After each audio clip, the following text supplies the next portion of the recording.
Hello दोस्तों, ये कहानी है एक गुरु और बहुत सारे शिष्यों की। इस कहानी से हमें सीख मिलती है कि हमें किस लोगों के साथ रहना चाहिए। चलो कहानी स्टार्ट करते हैं। कहानियाँ सुनने और पढ़ने से मन उत्साहित रहता है और एक अलग ही ऊर्जा हमारे अंदर प्रभावित होती है। कहानियाँ मनोरंजन के साथ साथ ज्ञान का संग्रह होती है।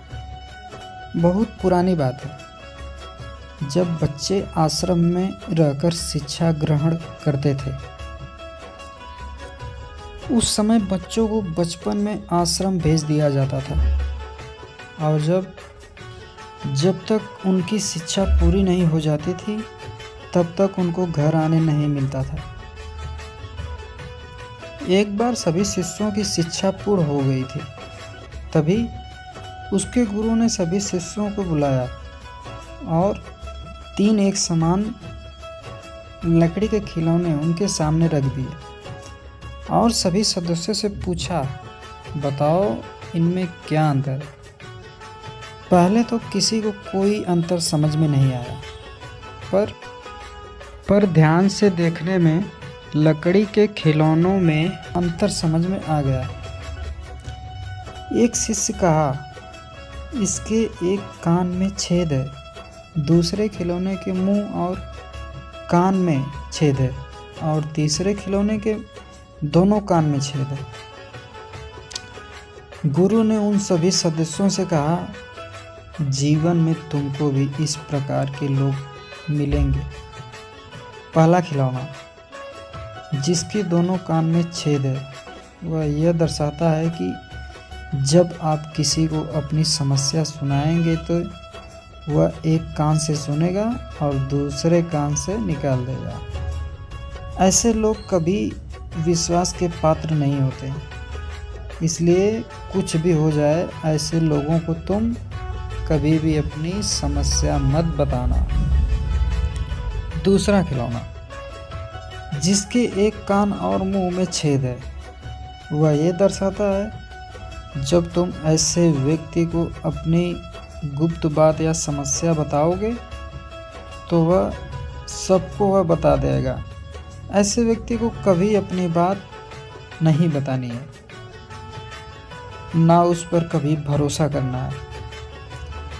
वह तुम्हारे सारे राज सबको बता देगा। तीसरा खिलौना, जिसके एक कान में छेद है, ऐसे व्यक्ति का प्रतीक है जो हमारी बात ध्यान से सुनते हैं और ना किसी से कहते हैं बल्कि हमारी समस्या का समाधान भी हमें बताते हैं। ऐसे व्यक्ति सदैव मित्रता करके योग होते हैं और हमेशा हमारे सुख दुख में हमारे साथ होते हैं। जब भी ऐसा कोई व्यक्ति मिले जो तुम्हारी बात किसी से ना कहे और तुम्हारी हर समस्या का समाधान करे तो उसको कभी नहीं जाने देना, उसे हमेशा मित्र बना कर रखना। गुरु ने अपनी बात खत्म करते हुए सभी शिष्यों को आशीर्वाद दिया और कहा, यह मेरा अंतिम उपदेश है। मैंने तुम लोगों को बहुत ज्ञान दे दिया था, पर यह ज्ञान तुम लोगों को जिस समाज में जा रहे हो उसके लिए है। इसको हमेशा याद रखना और जीवन में आगे बढ़ना। शिक्षा।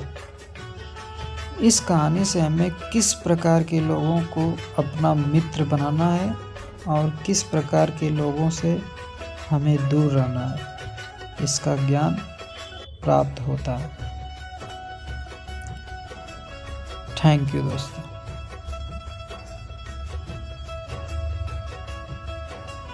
प्लीज़ कहानी पसंद आए तो लाइक ज़रूर करें और हमारे चैनल पर नए हैं तो सब्सक्राइब करना ना भूलें। धन्यवाद।